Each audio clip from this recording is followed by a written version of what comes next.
வணக்கம் நண்பர்களே. இன்றைக்கான லஞ்ச் வந்திருக்குது.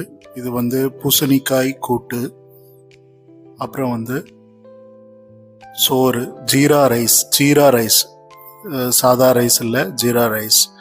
அடுத்து கொண்டக்கடலை குழம்பு. அடுத்து பூந்தி ரைத்தா. இதுதான் இன்றைக்கான உணவு. இதில் அப்பளம், சாலாடு, ரொட்டி, இது எல்லாமே இருக்கும். நண்பர்களே, என்னதான் இவ்வளோ சாப்பாடு இருந்தாலும் நமக்கு பசி இருக்கும்போது தான் சாப்பிட்றதுக்கு ரொம்பவே அருமையாக இருக்கும். அதே போல் இந்த பசி உணர்வு எல்லாருக்கும் ஒரே மாதிரி அமையாது. உழைக்கிறவங்களுக்கு ஒரு மாதிரியும், உழைப்பு இல்லாதவங்களுக்கு ஒரு மாதிரியும், ஆஃபீஸில் வேலை பார்க்குறவங்களுக்கு ஒரு மாதிரியும், உடல் உழைப்பு அதிகமாக இருக்கிறவங்களுக்கு ஒரு மாதிரியும் பசி ஏற்படும். ஸோ அந்த பசித்தன்மை ஏற்படுறது மாதிரி தான் நம்ம சாப்பிடுவோம். அதே மாதிரி தான் நானும். எனக்கு பசி அதிகமாக இருக்கும்போது தான் என்னால் சாப்பிட முடியும். ஸோ அப்போ தான் நான் லஞ்சை ஃபுல் மீலாக சாப்பிடுவேன்.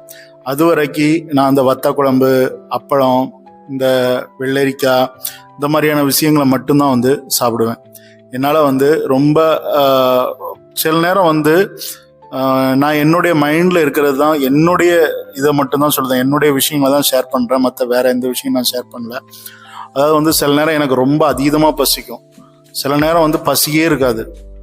ஸோ இது depend upon the time, mood, climate, அந்த கண்டிஷன், இது எல்லாமே இருக்குது. ஸோ நான் சிம்பிளாகவே ஒரு வத்த குழம்பு, ஒரு தயிர் ஊற்றி சாப்பிட்டுட்டு முடிச்சுக்குவேன். ஸோ அந்த மாதிரி தான் பல நாட்கள் அமைஞ்சிருக்கும். நான் எல்லா நாளும் எல்லா காய்கறியும் போட்டு அடித்து விரட்டி சாப்பிட்றதில்ல. சரி நண்பர்களே, இந்த மாதிரி யாருக்கெல்லாம் இந்த மாதிரி பிரச்சனை இருக்குது அப்படிங்கிறத சொல்லுங்கள். Okay, bye, see you. இந்த வீடியோ பிடிச்சிருந்ததுன்னா லைக் பண்ணுங்கள், ஷேர் பண்ணுங்கள், கமெண்ட் பண்ணுங்கள், சப்ஸ்கிரைப் பண்ணுங்கள். உங்களுடைய ஆதரவு நிச்சயம் தேவை. நன்றி, வணக்கம். மீண்டும் அடுத்த வீடியோவில் சந்திக்கிறேன்.